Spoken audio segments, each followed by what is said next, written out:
Good morning students. આપણે ગઈકાલે standard 7ની અંદર યુનિટ 2માં મેગા રાઇડ શીખી ગયા એક્ટિવિટી 8ની અંદર.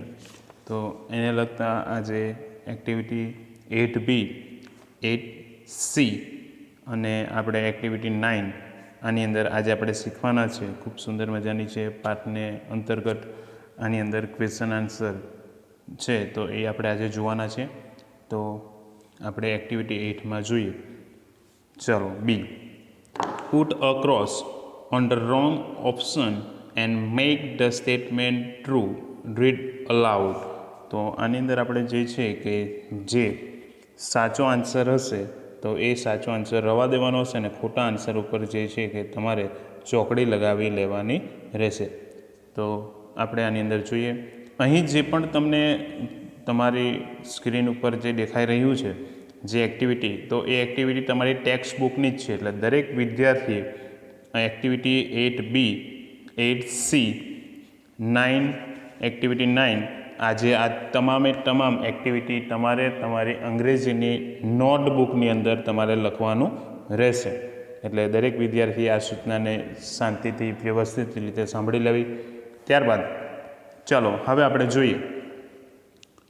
The east waste or north-south corridor will connect two parts of Ahmedabad.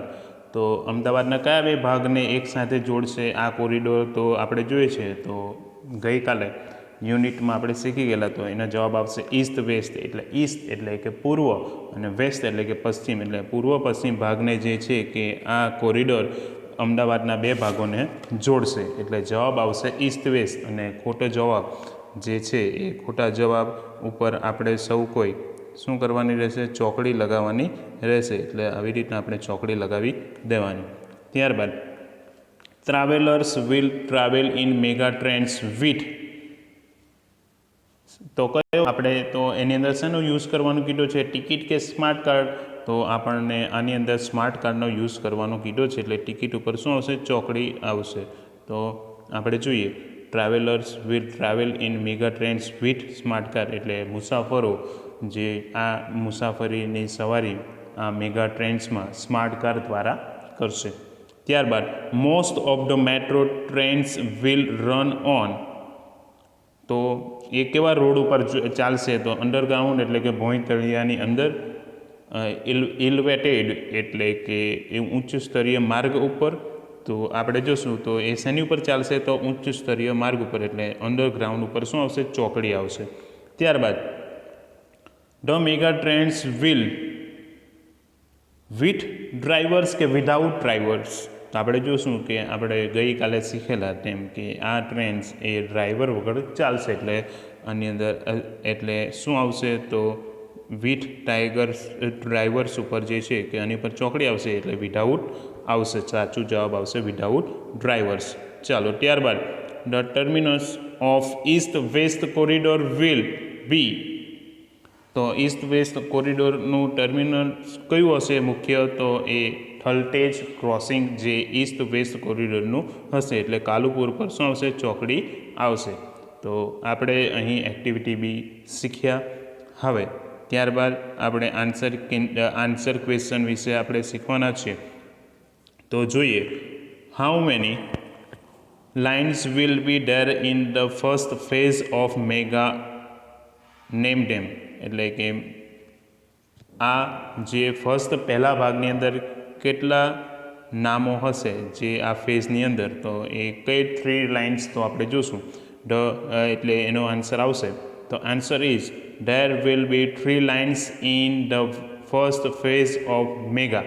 તો મેગા ટ્રેન્સના પહેલા ભાગની અંદર 3 લાઈનો હશે. સૌપ્રથમ આવશે કે north south corridor, East west corridor and underground corridor. એટલે કે 3 લાઇન્સ જોવા મળશે.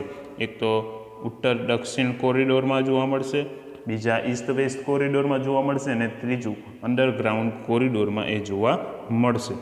ત્યારબાદ which line will connect eastern and western Ahmedabad? તો કઈ લાઇન એ પૂર્વ અને પશ્ચિમ અહેમદાબાદને જોડશે? તો એ લાઈન આવશે. The answer is the east west corridor will connect the eastern and western Ahmedabad, કે પૂર્વ અને પશ્ચિમનો કોરિડોર એ પૂર્વ અને પશ્ચિમ અમદાવાદને એકબીજા સાથે જોડશે. ત્યારબાદ what will be the total distance between Kalupur and Thaltej crossing, કે કાલુપુર અને થલતેજ ક્રોસિંગ વચ્ચે કેટલું અંતર હશે? The total distance between Kalupur and Thaltej crossing will be 10.90 kilometres. એટલે કે એ લોકો આ જે છે આ બે સ્ટેશન વચ્ચેનું અંતર કેટલું જોવા મળશે? તો 10.90 કિલોમીટરનું એનું અંતર જોવા મળશે. ત્યારબાદ what does elevated root mean? તો આ એલિવેટેડ રૂટનો મિનિંગ એટલે કે અર્થ શું છે? તો આપણે એની અંદર જોશું તો એનો મિનિંગ થશે the elevated route will be on pillars and overbridge. એટલે કે આ શેની ઉપર જોવા મળશે? તો થાંભલા અને પુલો ઉપર જે છે કે આ રૂટ એટલે એનો માર્ગ જોવા મળશે. ચાલો, ત્યારબાદ પાંચમો પ્રશ્ન, write three specialist of mega trains. તો આ મેગા ટ્રેનની 3 મુખ્ય બાબતો કઈ છે? તો એની અંદર આપણે સૌપ્રથમ 3 મુખ્ય બાબતોને જોશું. તો ફર્સ્ટ આવશે it will have smart card facility. તો તેની અંદર શેની ફેસિલિટી જોવા મળશે? તો સ્માર્ટ કાર્ડની સુવિધા જોવા મળશે. ત્યારબાદ trains will run without drivers, કે આ ટ્રેન્સ જે છે એ ડ્રાઈવર વગર ચાલશે. Third, all metros cars will be air condition, કે આ દરેક જે છે કે મેટ્રો ટ્રેન્સ કેવી હશે? તો એ એર કન્ડિશન જોવા મળશે. ત્યારબાદ આપણે એના પછીની એક્ટિવિટી જોઈએ. ફોર્મર પ્રેસિડન્ટ ઓફ ઇન્ડિયા, એટલે કે ભૂતપૂર્વ રાષ્ટ્રપતિ doctor APJ Abdul Kalam will meet the students, કે તેઓ બાળકોને મળશે at the Mahatma Mandir on 15 જાન્યુઆરી. તો એ 15મી જાન્યુઆરીના રોજ જે છે કે મહાત્મા મંદિર પાસે જે છે કે ઘણા વિદ્યાર્થીઓને મળશે. You will rich Ahmedabad from your place, કે તમારા ઘરેથી તમારે અહેમદાબાદ જે છે કે પહોંચવાનું રહેશે. Mega route will you take to reach Mahatma Mandir. તો જે છે કે તમે જે મેગા રૂટનો ઉપયોગ કરીને મહાત્મા મંદિર પહોંચી શકશો? તો અહીં જે છે કે કીધું છે. તો આપણે જોઈએ if I am the railway station on the or bus stop, કે હું જ્યારે રેલવે સ્ટેશન કે બસ સ્ટેશન પર હોઈશ, I will take the east west corridor to reach Mahatma Mandir, કે ત્યાંથી હું ઈસ્ટ વેસ્ટ કોરિડોર પહોંચીશ અને ત્યાંથી મહાત્મા મંદિર પહોંચીશ. સેકન્ડ, તો ઇફ આઈ એમ અહેમદાબાદ, કે હું કોઈક વાર હું અમદાવાદમાં હોઈશ, around Vasna Paldi town hall or VS hospital, કે એની આસપાસ હું હોઈશ, I will take the north south corridor to reach Mahatma Mandir. તો હું ત્યાંથી નોર્થ સાઉથ કોરિડોરનો જે છે વિભાગમાંથી હું ત્યાંથી મહાત્મા મંદિર પાસે પહોંચીશ. ચાલો, ત્યારબાદ હવે આપણે activity 9, work in group of 4, plan 1 day trip with low cost and of fun, select an option for each question, કે આની અંદરથી આપણે એક ક્વેશ્ચનનો આન્સર આની અંદરથી ચૂઝ કરવાનો છે. વેર વિલ યુ ગો, તમે ક્યાં જશો? તો તમને અહીં જે છે કે ઓપ્શન આપ્યા છે નિયર ફાર્મ, તો તમે જે છે કે ખેતરમાં જશો. નિયર બાય બજાર ગો, શું તમે નજીકના બજારમાં જશો? C option near by water park, તો શું તમે વોટર પાર્કમાં જશો? તો તમે ક્યાં જવાનું પસંદ કરશો? તો તમે આપણે સૌ કોઈ ક્યાં જવાનું પસંદ કરશું વધારે? તો નિયર બાય ફાર્મ. ત્યારબાદ હવે પછીનો વિકલ્પ જોઈએ, હાઉ વિલ યુ ગો, તમે કેવી રીતે જશો? તો એની અંદર આપણે જોઈશું તો ઓન અ બાઇસિકલ, તો સાયકલ પર જશો. ઓન શેડ રિક્ષો, તો શું તમે રિક્ષા દ્વારા જશો? ઓર બાય ફ્રેન્ડ્સ કાર, તો તમે શેના દ્વારા જવાનું પસંદ કરશો? તો તમે સૌથી વધારે બાઇસિકલ એટલે કે સાયકલ પર જવાનું પસંદ કરશો. વોટ વિલ યુ કેરી, તમે તમારી સાથે શું લઈ જશો? ફ્રૂટ્સ એટલે કે ફળો, કે પછી રેડીમેડ સ્નેક, કે પછી તૈયાર નાસ્તો, રો મટીરિયલ્સ ફોર કુકિંગ, કે પછી રસોઈ કરવાનો સામાન લઈ જશો. તો સૌથી વધારે લોકો શું પસંદ કરે છે? તો ત્યાં જઈને જ બનાવવાનું પસંદ કરે છે. એટલા માટે રો મટીરિયલ ઓફ કુકિંગ એટલે કે ઓપ્શન સી, એટલે કે એમની સાથે રસોઈ બનાવવાનો સામાન લઈ જશે.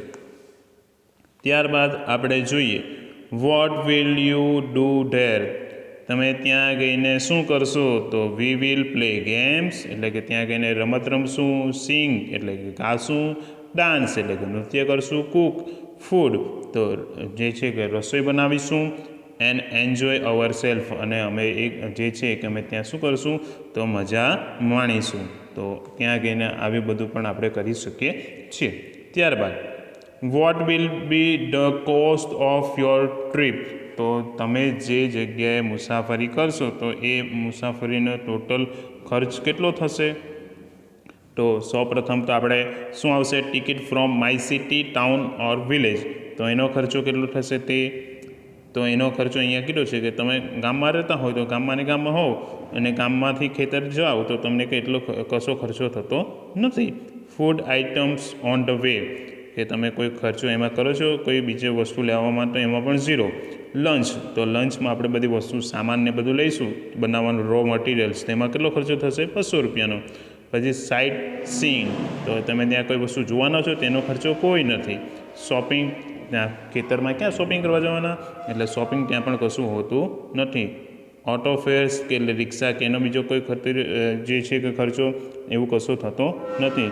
પછી મિસલેશન એક્સપેન્સીસ, બીજો જે અધર ખર્ચો જે આપણે જે ગણીએ તો 100 રૂપિયા, એટલે ટોટલ કેટલો ખર્ચો થાય છે? તો 300 રૂપિયા જેટલો ખર્ચો થાય છે.